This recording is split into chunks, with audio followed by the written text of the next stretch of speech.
You guys hear me? All right. Welcome, everyone. Good evening. I'm Aidan Ackerman, Associate Professor of Landscape Architecture. Great to see you all tonight.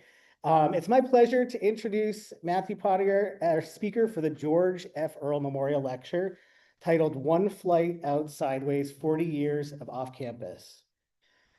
Matt has been a member of the ESF faculty since 1984 and has led the off-campus program for 35 years, shaping what many of our alumni describe as the defining experience of their education.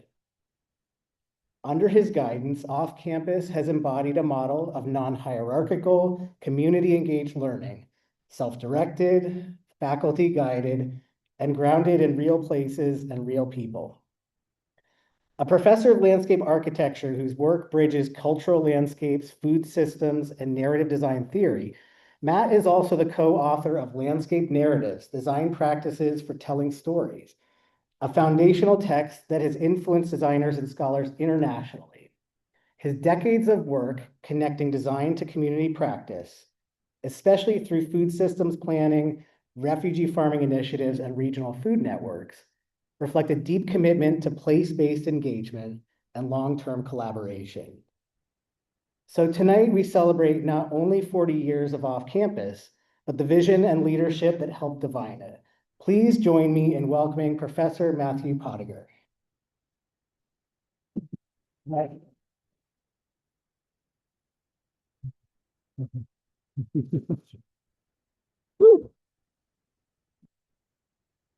Oh boy, can you hear me okay?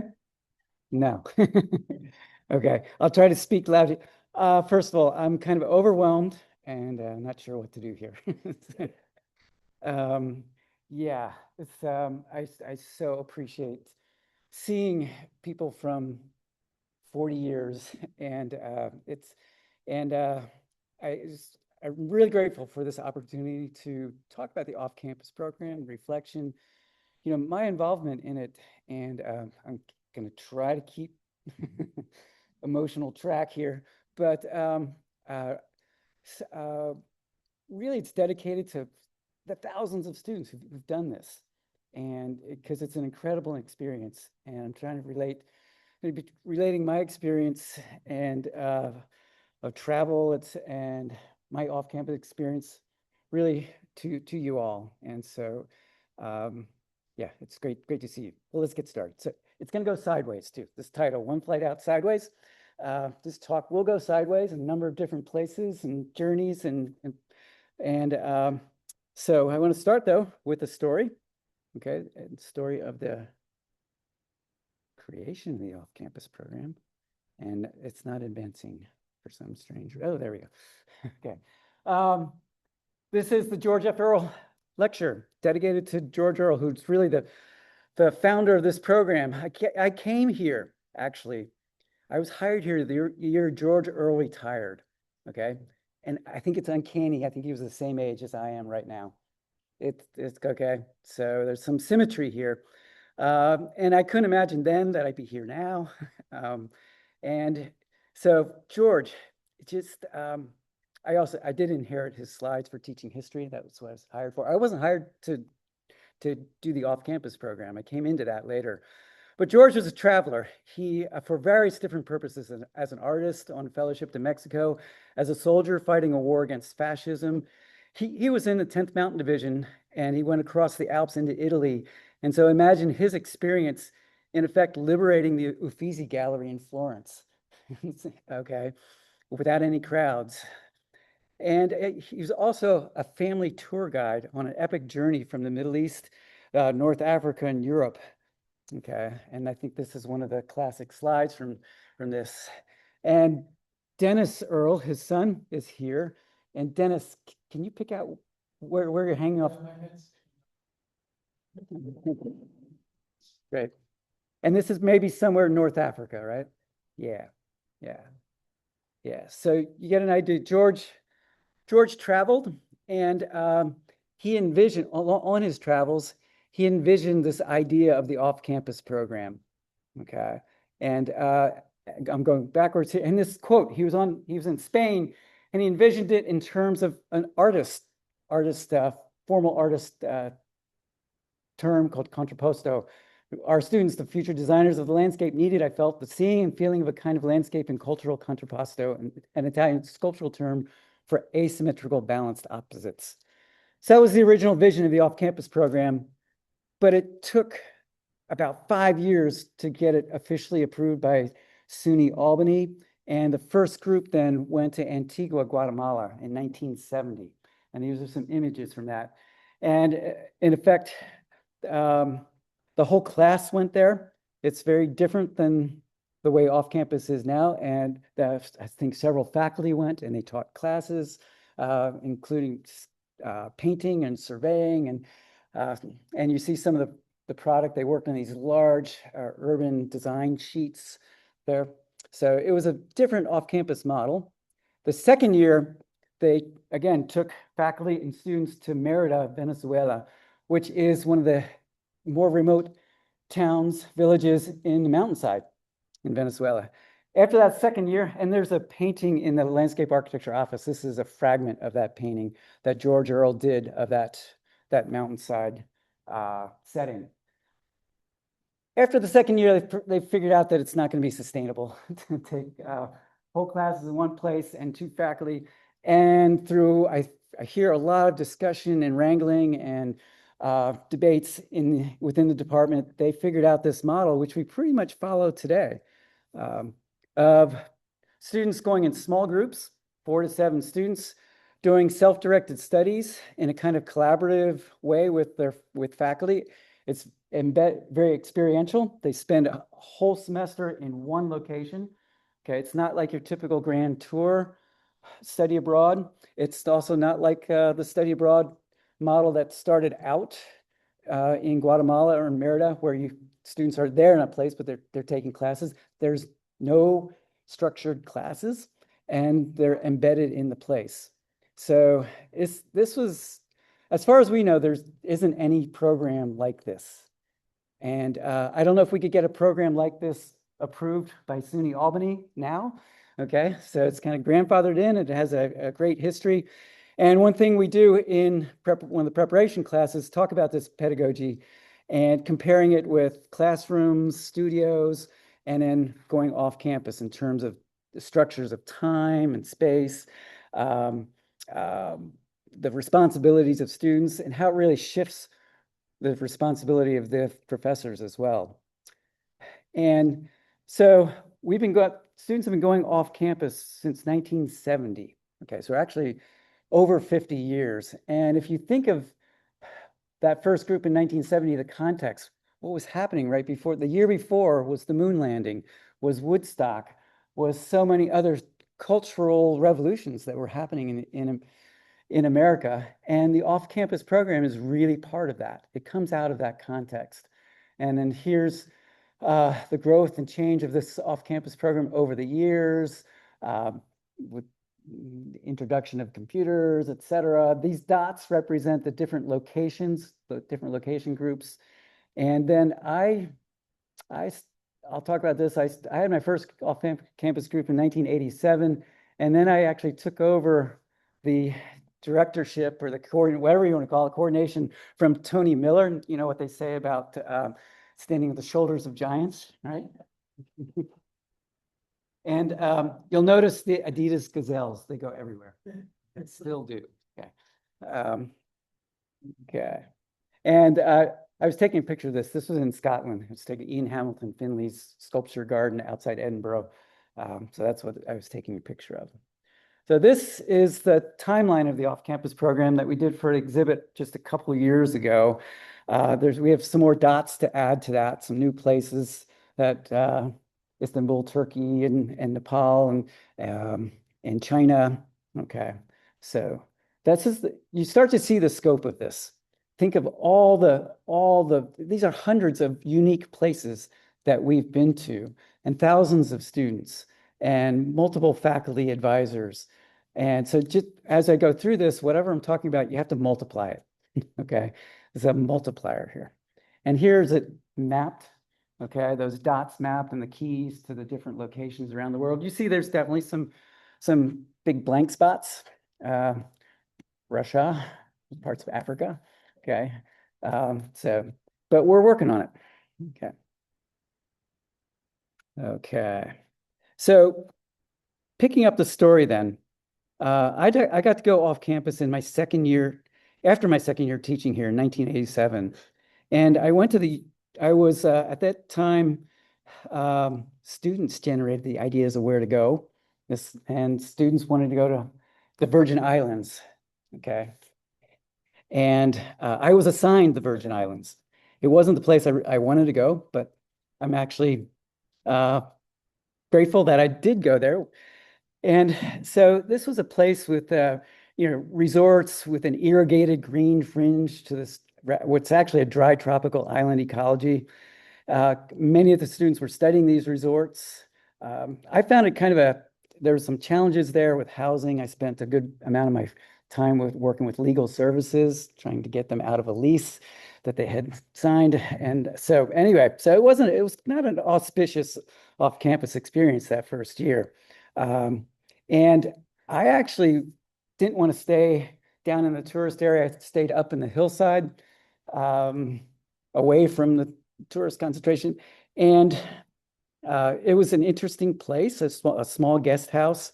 And what I would do is I had to walk up the hillside on this stairways that went up the hillside, a stone stairway, and one of them went behind a school. Okay. And so I could hear the kids talking and singing and reciting things. And I think it was on my second trip up there, up that hillside. And I found this note. I found a scrap of paper, okay, with writing on it. And you see, one of the things I do tend to do in my travels, I pick up garbage, I pick up things, old cigarette butts, and pieces of paper, poster fragments, and I use them in collage. I also travel with glue stick and do collages. So I picked up this piece of paper, and it was on that piece of paper was this phrase. It was written, handwritten, and said, "One flight out sideways." Actually, it continued, said, "Would have undeceived him." So what do you do? What do you do with that? I got this message on the staircase, handwritten. And so the rest of I didn't unfold the paper till I got back to Syracuse. Instead, I was taking a video art class, and so I did a video of that stay there in the Virgin Islands. It was all about juxtaposing tourist experience and the local experience of where I was living up in the hills. And so I used that as a motivation for that video. So I'm using this scrap of this note. One flat out sideways would have undeceived him, as a title for this talk. Okay, because it's kind of an enigma. Okay, and it's kind of like what students going off campus. It's a kind of a challenge. Like, what am I going to do? And I think it's off campus is this that idea of undeceived, learning, understanding place. And it's also unexpected, this idea of going sideways. So I'm going to use that to generate this talk here, because I think it's related to a lot of what I want to talk about a bit with off campus here. Okay. All right. So a little bit of my own travel history. Okay. So one train trip out to California. Okay. So I'm not an alumni of the program here at ESF, even though I've been here long enough that people think I'm an alum. Okay, but I went to Penn State undergrad and then Cal Berkeley for grad school. So what that meant is I traveled a lot back and forth between Reading, Pennsylvania, and San Francisco, and that was a lot of travel. So, except my first trip was by train. My parents had basically gave me a gift of a Amtrak 2-week unlimited kind of trip. So you can go, I had to be on the train, get off the train. So I went out west on the train.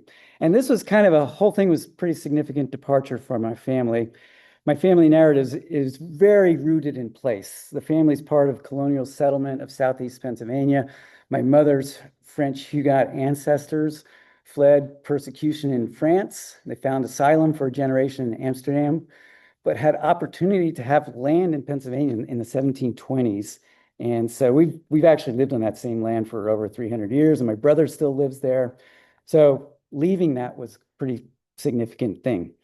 This is an assignment I give to students in place culture design. I ask them, I am from, and they just list adjectives and descriptors, and not asking them to tell the place. And this is my I am from. And there's the land we're from. Part of it got developed by suburbs. And there's my grandfather's house in the middle of that picture. And it's a large reason why I'm in landscape architecture. But so leaving that landscape was pretty significant. I'd never been west of Pittsburgh before. So I boarded a train at about 1 a.m. in Harrisburg, Pennsylvania, and woke up somewhere in Ohio and Indiana with all the flatness and lines of cornfields clipping by, the rhythm of the train tracks. I got out, my first stop, I got out in Chicago, walking by the Sears Tower with my backpack from my Boy Scout backpack. Okay, stayed at the Chicago YMCA. So that was I still remember moments from that trip. And my journal, that's my journal from that trip that a friend had given to me. And I think it's the most valuable thing I have. And ever since then, I've continued to have journals. That's my bookshelf at home with all journals stacked up. That's not even all the journals, okay. But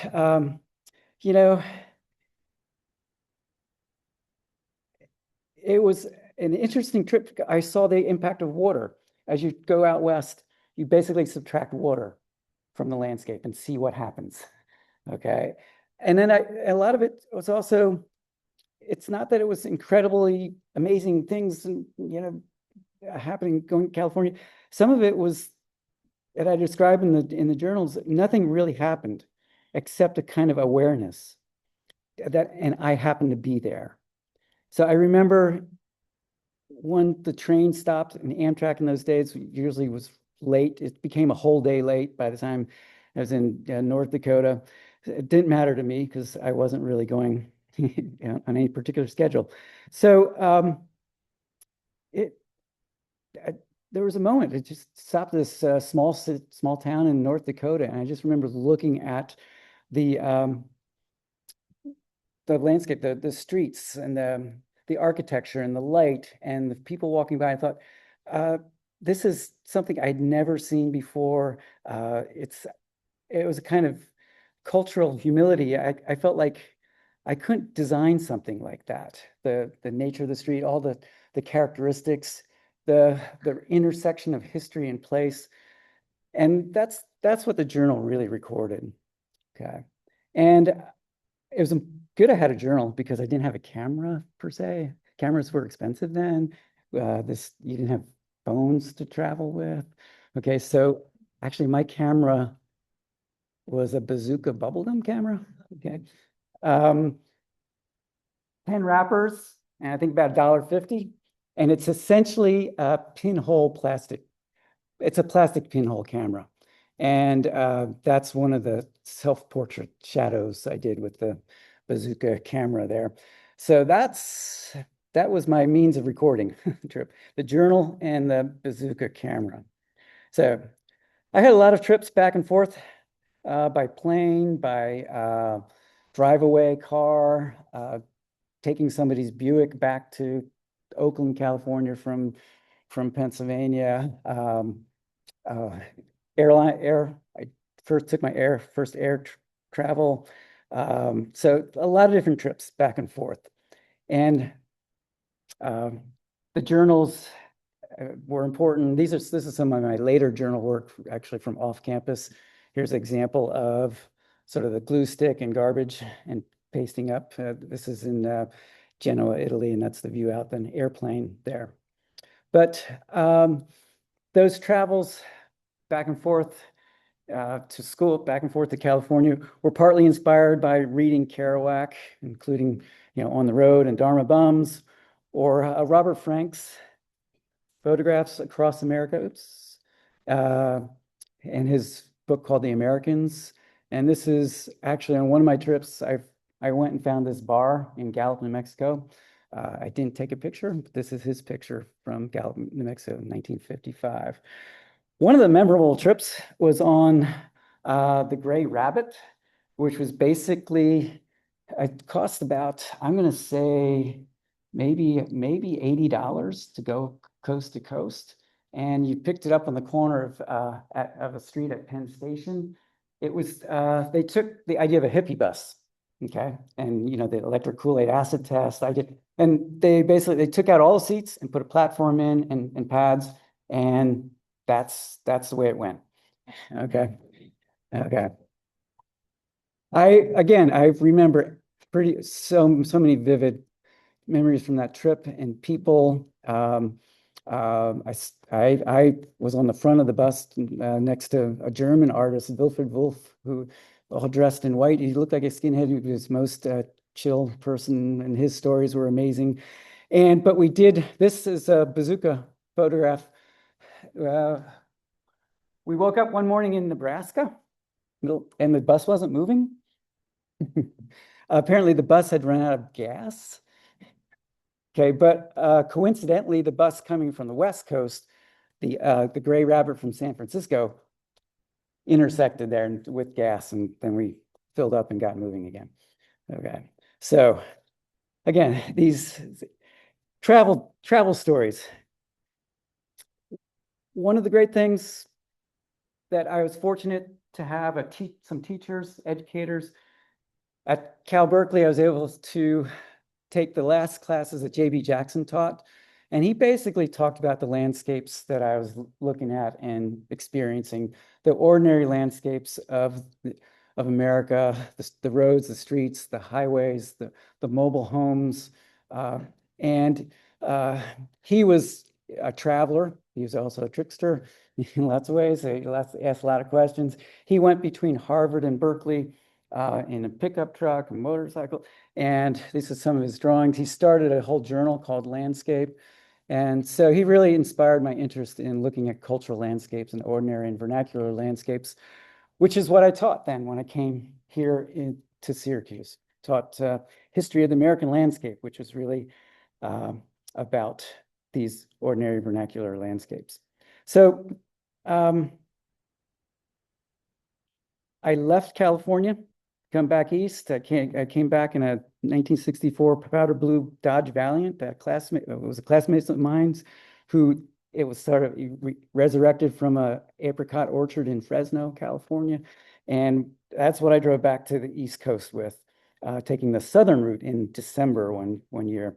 And why I'm telling you these kind of personal travel stories, and thank you for listening. It's a great indulgence to have an audience listen to your memories, your reminiscence. Okay, but I'm telling you these because essentially this was off campus. It's kind of just because what it was about, it was moments of opening to differences, and surprise, and disorienting, or reorienting. And it's mostly like in that journal note of becoming more fully present and aware. And a lot of it was a kind of quiet exhilaration, these moments of, oh my God, I'm in North Dakota. Okay. So again, the journals from those trips are some of the most valuable thing I have. And that's what off-campus is all about. Journals are a component of off-campus. And in a way, this was a very self-directed learning process. I was traveling, asking questions, taking J.B. Jackson's classes, finding some way to answer some of those questions. So it essentially was off campus, but it was a kind of in a very sideways way. Okay. So what I believe off-campus program does is to give a framework for this kind of learning that leverages experience of differences, defamiliarizing things, opening to questions, and then a process of taking responsibility for learning through very focused inquiry and reflective observation. So I didn't have the benefit of the off-campus program. I didn't have the structure. I didn't have some of that rigor. Okay. So that's why I wanted to tell that background story, because it has a lot to do with why I really believe in the off-campus program. So that's what I'm going to pick up with now. Talk more about the off-campus program and the many flights out, and especially off-campus student stories. Okay. This is, I will admit to students, this is a slide I didn't get to complete. Okay. I was working on this as fast as I could. I'm still working at 6:30 here, but I had to stop. Okay, these are my dots. Okay, you know, the dots of places and a timeline. This is the Virgin Islands over here. Okay, and I'll just read you the list here. So St. Thomas Virgin Islands, London, UK, Paris, France, Genoa, Italy, Athens and Megalopolis, Greece, Nice, France, Copenhagen and Aarhus, Denmark, Prague, Czech Republic, then Prague again, Edinburgh, Scotland, Prague again, Auckland, New Zealand, Christchurch, New Zealand, Syracuse, Italy, gap year, that's where that blank is right there, Porto Alegre, Brazil, Barcelona, Brasilia and Porto Alegre, Athens, another gap year, and then Porto Alegre, Brazil, Kyoto, Japan, Copenhagen, Denmark, Prague, okay, Cape Town, South Africa, Rio de Janeiro in Brazil, Bologna, Italy, Reykjavik, Iceland, Copenhagen, Prague, okay, COVID, okay, San Francisco Bay Area, Copenhagen, Denmark, Kathmandu, Nepal, Kathmandu, and then Copenhagen, Denmark last year. We're down there. So those are my dots, okay, and those are some images of the travel. Okay, that's in Brazil. Kate, thank you for that photograph of riding one of the, what are they, the moto taxi? Yeah, moto taxis up into Hillside Favela that Kate was studying. So a little bit about the structure of the off-campus program. One thing I did do as program director, started to add some components to it. So when I started the work with the off-campus program, the students just it was once the semester before, they would make a list of where they wanted to go in the studio. Faculty got assigned. And so I thought we needed a little better process of getting oriented, reviewing options, basically more accountability and rigor. So added a 1-credit class of orientation where he asked these questions: why travel, what to study, where. First exercise is draw a map of the world. Here's one of the students' maps of the world. But we talk about, why travel off campus. We look at history of designers traveling. Olmsted was a traveler. And we look at budget issues, etc. And then the second semester, where we're in right now, the spring semester before they go, this was always there, but we worked on preparing to go. Essentially, it's developing their questions, their design inquiry. And we're actually in the middle of the whole this process, and they prepare their proposals for going off campus. Okay. And so then they go off campus. Usually it's in the fall, but sometimes it's in the summertime. And these are all the components of the off-campus program: this journal, sketchbook, weekly letters, field studies, project notebooks, faculty advisor visit, and their projects. So it's 15 credits.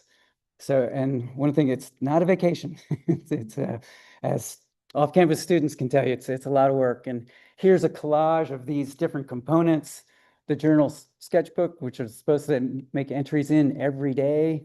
They write weekly letters, okay, to their advisor. Now they tend to email them. So there's a faculty advisor visit about the 4th or 5th week. They do field studies. They have local consultants there, and they meet with the local consultants. They keep a project notebook, which is all about their project and the notes and the people they visit and how they work, all the decisions that they're making. again, the emphasis of the off-campus program is on process, the process of what we call self-directed learning. So it's really important to document that process. And then they produce the projects at the end. Okay. And then they come back and tell about it all. And that's where we're at right now with the festival places, but they also do this class. This one credit class wasn't part of the original off-campus program. It's another piece of it that I thought was important. Students would come back, they did the festival places, and that was it. There was no presentations of their work. They really didn't assess it. So we have a one credit class when students come back. It's really about structuring the reflection. They present their work, their posters. They mentor. They mentor the students who are preparing to go. And then we also have the festival of places, which is what tonight's all about, to really celebrate the rich and fullness of the whole experience. And so it's been really hard to put this talk together because there's so much, so much there, so many photos. It's hard to select. And my apologies if alums alums who are here don't see themselves in the photos. It's just I tried as much as I can. I wish we could just go through all the images and because they're all connected to stories. Oops. Yeah, it's a New Zealand group, France group, a Bologna group, Iceland group, Barcelona group, Spain group, and a group in Wales. And this is working at night in when we were in Cape Town, but we took a trip to Namibia and the Cheetah Foundation and doing their work by car battery light, okay, at night. And then here's a group doing their sketching in Syracuse, Sicily, at one old Greek amphitheater there. And then here's the Copenhagen group, who's pretty much all here at the and over here in Superkillen, and doing their sketching and their journal work. So what I want to look at is the students' stories, their trips, their flights out, as it's recorded in their journals, in sketchbooks, in their letters, and in their reflections. Okay. Again, there's so much of this, and it's that experience that I described in North Dakota of like just very ordinary things. Like this is from Ethan Appelgren's journal, just the different types of Dutch rain. All right. And another story that Ethan told, and I'm not going to get this right, but I loved it when he was presenting. He talked about he was studying a water river through the city, and he would be going there every day. And so, one of the things he was documenting the indicator species of birds and waterfowl that use the place. They were indicators of different environmental quality. And he told the story that in particular the Eurasian coots kind of got to know him. they didn't fly away when he came. They almost followed him around. So to me, that is so much epitomizes off campus of the kind of connection that students make with place. That's really grounded, embedded through repeated observations and close inquiry. And it's not the tourist experience. Okay. Another thing, yeah. So these are some examples from the sketchbooks. This is one of my, people ask me what were some of my favorite places or favorite projects.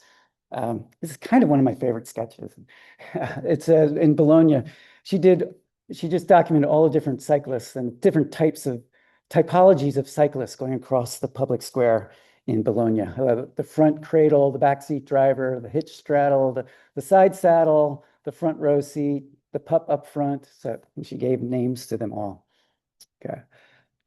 So the students actually come back and they mentor students preparing to go off campus.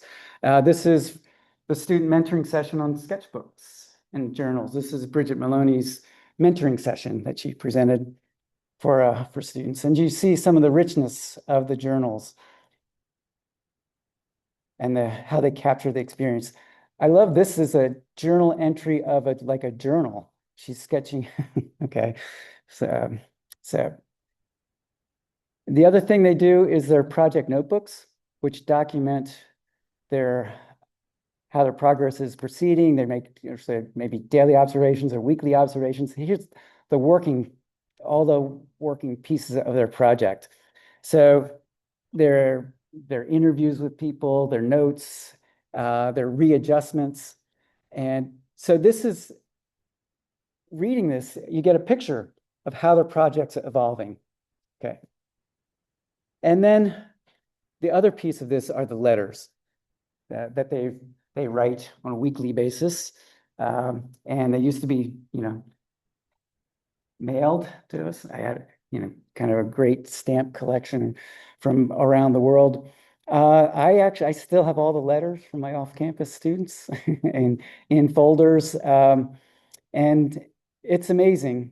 You just have to take them out at random and read through, and there's stories there. I don't know how to describe it, but this experience of Tony, you've had this, the faculty have this experience of getting these letters, and we're vicariously, understanding the experience, getting experience. And it's just amazing to read these descriptions of their daily experience of place. Like this one here. They were talking about completing his project work and then talked about environmental description. Oops. And I think the lights went on there, but I don't know if we can adjust those. Yeah.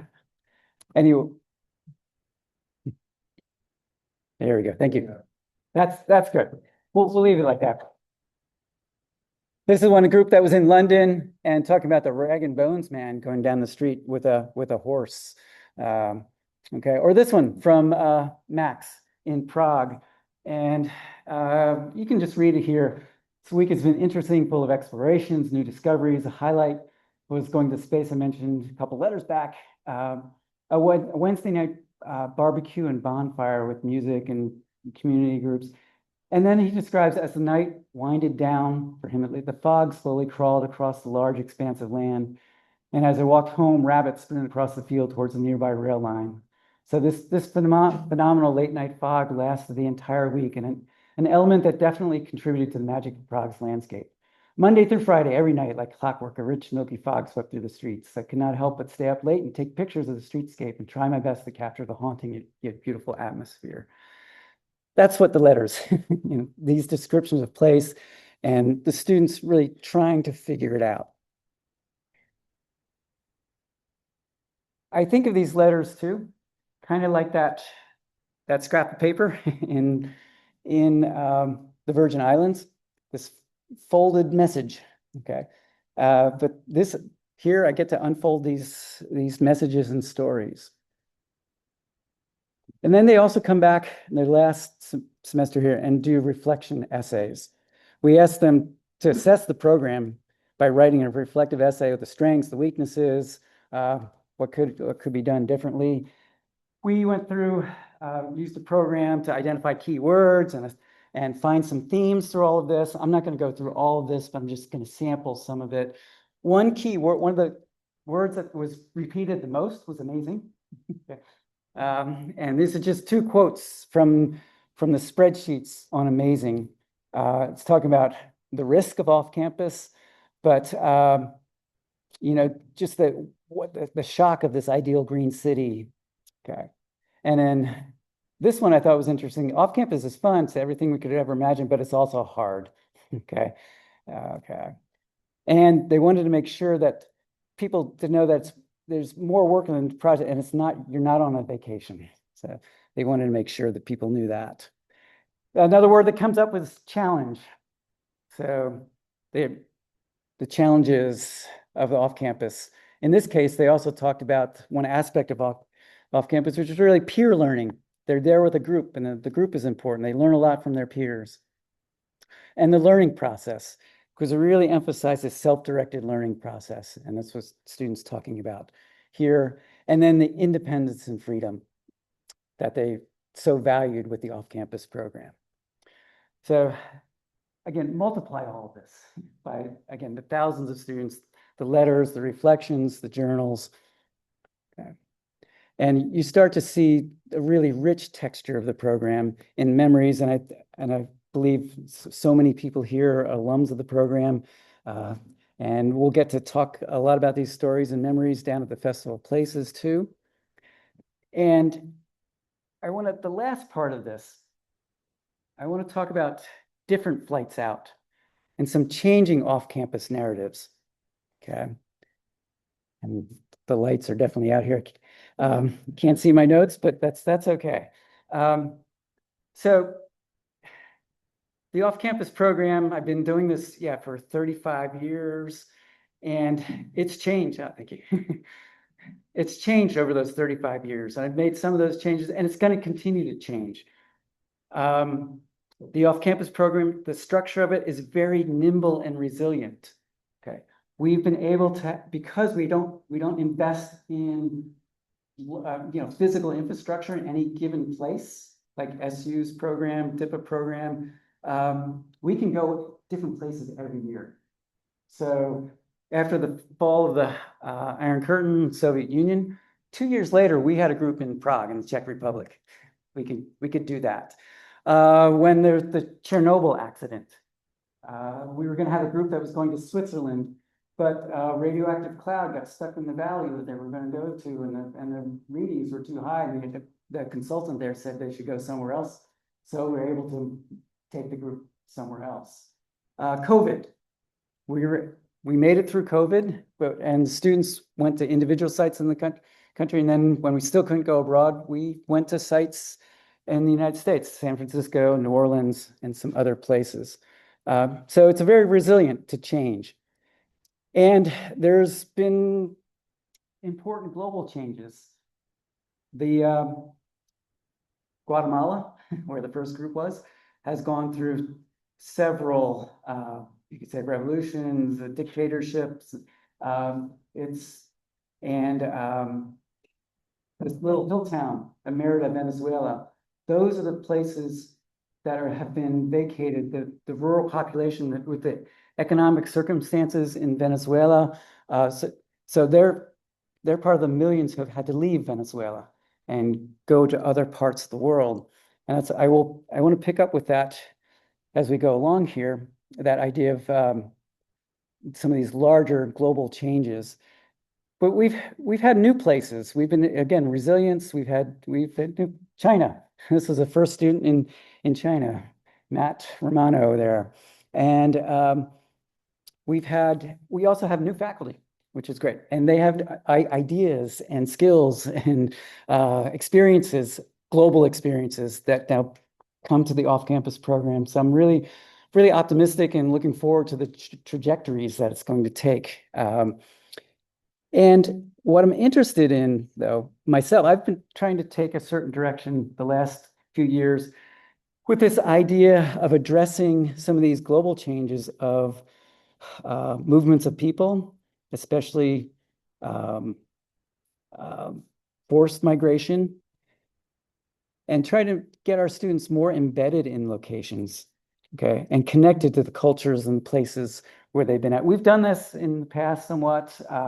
This one student who's looking at the community garden in Porto Alegre, and we work with a public health nurse, Grace, volunteering in Denmark with the food system work. Okay, but what I've been interested in is movement, sideways movement, and movement by people who really didn't have any other option except to leave their home. Okay, so what about travel for people who they have to leave? That's the only option. They're because of disruptions from climate change or economic issues or political issues. And so this is one of my sideways journeys here. Probably about 15 years ago, I started working with Syracuse Grows, community garden organization, and developing community gardens. And we were asked to work on a community garden in the Syracuse's north side, which is where the immigrant and refugee new American population is really concentrated. And this is a graphic from a study that was done about a few years ago by the Onondaga Citizens League of the over 30 different places, nationalities, culture groups that are now live in Syracuse, and they live in primarily in the north side. This is a collage we did of the north side and Salina Street as if it was the Mekong River and a Vietnamese cultural celebration going down the river. But we were asked to develop a community garden on the north side and for new American refugees. And this is one of the community meetings there. And during the construction of this first community garden, recently resettled Nepali Bhutanese woman filling raised beds with donated compost insisted on working in her bare feet. Even though this recently cleared vacant lot was still littered with shards of glass and trash. And she explained through an interpreter that this was the first time she arrived in the city that her feet touched the earth, the soil. And so for her, this connection to soil and the garden was part of starting to remake and rebuild the landscape, the places that she was displaced from. So I've been working for over a decade now. This is one of my sideways journeys. I didn't expect to be working with the new American refugees, but we did a number of community gardens. We have a community farm at the edge of Syracuse.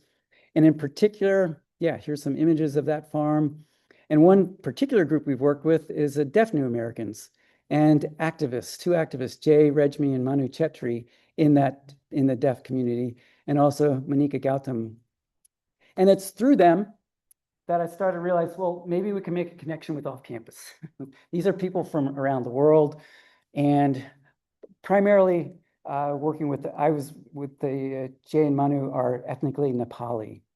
So I proposed a Nepal group a few years ago. We had a group there back in 1976, but no one there since then. So there's Nepal over New York. It's just an amazing landscape to start with. Yeah, the Himalayas, it's at this landscape edge between tectonic plates. And Kathmandu is an amazing place. Some people call it the third pole, with the ice and glaciers embedded in the Himalayas. And the groups I took there for 2 years, we did trekking in the mountains, which was an amazing experience. And we also had an amazing experience of public space, the Durbar Square during the Indra Jatra festival. Some things I've never seen before, kind of the most pleasant, intense crowd, totally peaceful. Some of the images of this place. Yes, it had the history of the hippie tour in the 1960s and 70s. Kathmandu was a destination for that. But since the 1970s, Kathmandu was about the size of Syracuse, a little bit bigger than Syracuse. Now it's several million in size. And then all the issues that come with that, the traffic, the noise, the pollution, informal settlements. We worked with Ben Spencer from University of Washington, who's there working with communities in Kathmandu. He's one of our contacts and consultants. Driving and seeing the impacts of kind of global landscape and ecologies as Nepal is squeezed by China and India. But amazing use of space, called loose space, or where communities have a lot of agency in creating their own space, something that Cece Zajac studied in her off-campus study. Some of the buses are amazing. And the roadway. We traveled to extensive road trips. I don't know and after the monsoon seasons and et cetera. I don't think I've ever driven roads like this. And even what was labeled a highway. But we had great contact there who had a permaculture farm up in the hillside. And the students were able to really become embedded in that landscape. And we could stay there for days, weeks. And he was trying to maintain the agency of the farmers as they're being pressed by large seed corporations and global agriculture. How do they maintain viability? We were embedded in the family there and the rituals. And Joselfi made us a friend there in terms of drawing and sketching. And one of the religious festivals, they construct these amazing bamboo swings. Just the construction is amazing. And with this festival, the idea is you're supposed to like leave the earth once a year on this swing. So it has a really large radius and arc. But we were working there with ideas of social justice and food sovereignty. And my wife, Rebecca Garden, was really fortunate the last few years, have been traveling with me off campus. And this is some of her work and research along with my own work in food sovereignty. We met a local organizer of women's farming co-op. We met her by the side of the road, and as we were talking by the side of the road, lots of other people gathered. It was just amazing in terms of the social experience. This landscape over here is the home of Jay Rejmi, who mentioned he's here in Syracuse. He married Manu Chetri, and he's an immigrant from Nepal, an activist. He left partly because of the earthquake in 2015, where he was able to go to his home, and part of it is still left. So we were able to. Jay is one of the consultants for our group. With the stipend, he was able to travel back, and we worked with the deaf culture there. And so it's all about reciprocal exchange. And we ultimately got to the one refugee camp that many of them came from. And with Jay and Manu's idea of trying to create community garden and a farm with the refugees there that are still there, the deaf refugees are stranded there after almost everyone else has been resettled around the world. And looking at issues of design justice, models of culture and care and access and public health. And we've been able to come back. And helping Manu and Jay with their own farm here in Syracuse. And this is some of the work that the students who are in Nepal did work on helping to design this farm, the Ashalaya. So that's what I've been interested in, is the idea of more reciprocity between off-campus and the communities that we visit. And it's just the off-campus program has just been an amazing set of experiences over the years. It's been hard to edit and select photographs. We've been on the really edges of the world in a lot of ways, and such unique places and experiences. Again, multiply the students' experiences by the thousands here. And we've been in the Arctic Circle, okay, and looking at the geothermal power in Iceland. And that just brings me back then to where it started out here. All these different flights and journeys, and this note that I found in my first off-campus trip. One flight out sideways would have undeceived him. So when I opened it up, when I got back to Syracuse, I found it was this poem that I guess a student in one of the schools had to either memorize or recite. And it's a poem by Robert Frost. And I'm not a particular Robert Frost fan, but this poem is actually really interesting. And that phrase, one flight would out sideways would have undeceived him, was from around the middle of the poem, right here. Okay. You can pick it here. One flight out sideways would have undeceived him. But it's about walking out. You can read this. I'm not going to read it, recite it for you. But it's really about walking out on a day like today in the Northeast with snow and gray and kind of a little foggy and cold. And he scared a small bird. And the small bird went behind this woodpile, and one flight out sideways would have undeceived him. And it's an interesting poem in that it's about experiencing difference and place and a kind of encounter with otherness. And at the end, it gets into time, and he finds a woodpile that's been there probably for years. And he starts to muse on his time. You could say it's a metaphor for time and aging.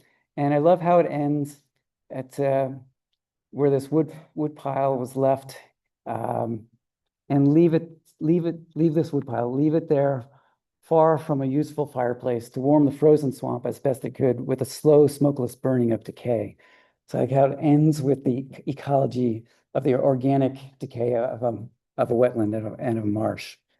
So, so I guess that's where I'd like to end with this note, this experience of the unfolding process of off campus, and this experience of difference and kind of unexpected travel, these sideways journeys, and all that I've encountered on in this journey. So, thank you.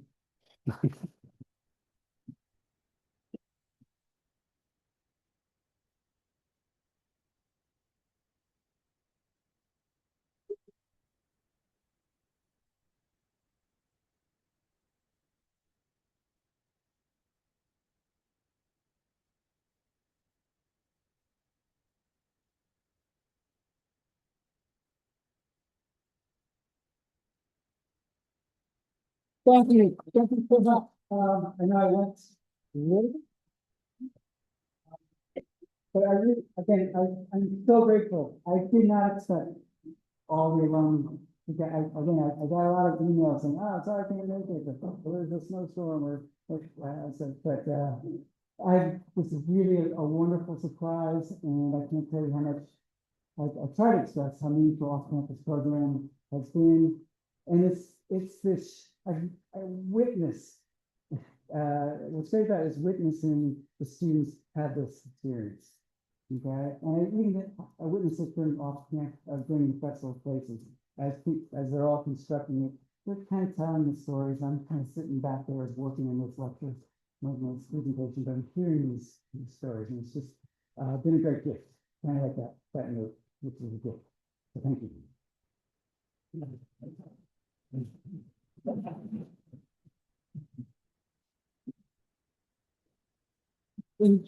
Invite you all down to the Festival of Places. I will say one thing I used to do with the festival, used to set up a time-lapse video camera and capture the building of it, and every minute it would take a 2-second frame. Okay, so this is just a fragment of this, and then I set it up for as I deconstructed the festival. And then after we finished mopping up the floor, we'd order pizza, eat pizza, and watch the slow motion sensation of time at the event. So you'll see amazing construction center from this year's group, 6 different locations. And we'll have looking forward to talking with folks and sharing stories. So great thing. Thanks. Thank you.